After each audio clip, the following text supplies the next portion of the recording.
Maple and Stars! Ayan, welcome back sa aming channel. Nandito na naman kami, magbibigay na naman ng bagong information tungkol sa recruitment event dito sa New Brunswick. yes, ang ating walang kamatayang New Brunswick. Lagi na kailangan. Good job yan, New Brunswick. Mag-hire lang kayo na mag-hire. May 28, so 2 araw lang siya. Saan siya gaganapin? Virtual. Yes, so ibig sabihin, kahit nasa ang parte kayo ng mundo, Nasa one parte kayo ng Earth.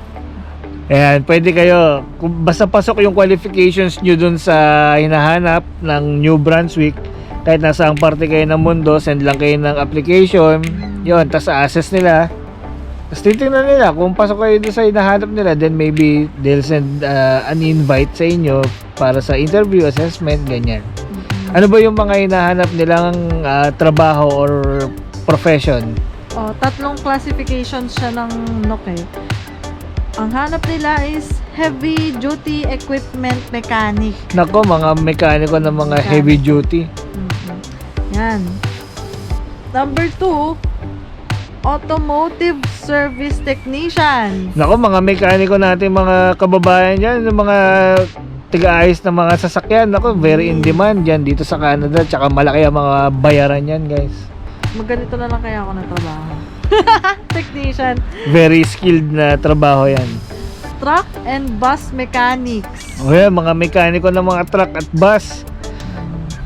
And mechanical repairers. Yan, ang mga taga-repair. So, technically, itong information session na to or yung virtual recruitment nila is nag-focus dito sa ating mga mekaniko, kumbaga ng mga transportation na gamit, yung mga sasakyan, truck, bus, yan, mga mekaniko nating kababayan.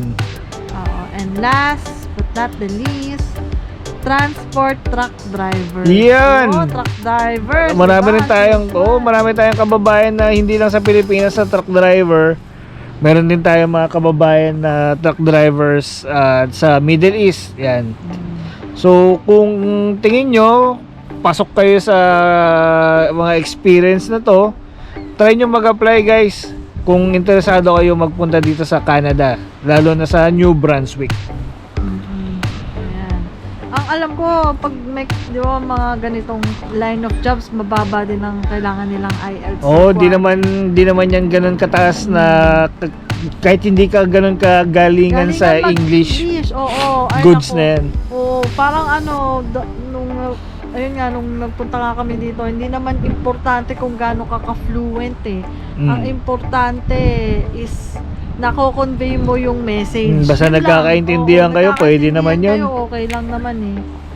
Pero, ayun nga. Ano lang to, as the same as before, sign up lang kayo. Ayan. Una, punta lang kayo dun sa sign up, which is bibigay namin yung link.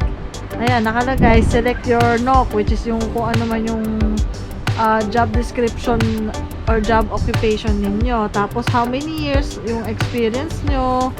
Tapos, meron daw ba kayong valid driver's license. Basta ano siya, more on yun sa mga lisensya ng mga driving sa atin dyan sa Pilipinas or sa abroad man. Pero ito, ipopost na lang namin yung link kung saan nyo pwedeng ma-access yung virtual recruitment. Doon nyo pwedeng makita lahat ng information na kailangan nyo. Ayan. As usual, kailangan ng CV siguro to, no? Oo, syempre. Diba? Tapos, syempre, kung mapanood nyo to as early as now, i-register nyo na agad yung mga sarili nyo or kung may mga kakilala kayong interesadong mag-Canada na pasok sa mga trabahong nabanggit namin, sabihin nyo na sa kanila kasi hindi natin alam, baka mamaya may slot lang sila na tatanggapin. Baka mamaya mapuno na siya, di ba? Una-unahan lang din eh. So, ayun lang guys. Mas maganda i-share nyo sa kakilala nyo kung interested nga silang mag-Canada. Andyan lang yung link po provide namin sa aming video. Ayun. Tsaka be sure to like and subscribe ang aming channel. I-share nyo rin kasi yun nga, pag kami malalaman kami, makikita namin na may mga ganitong mga opportunity sa ating mga kababayan para mag-migrate dito sa Canada, talagang i-share namin yan dito sa channel namin para alam niyo, mabigyan din kayo ng chance na makapunta dito. Correct.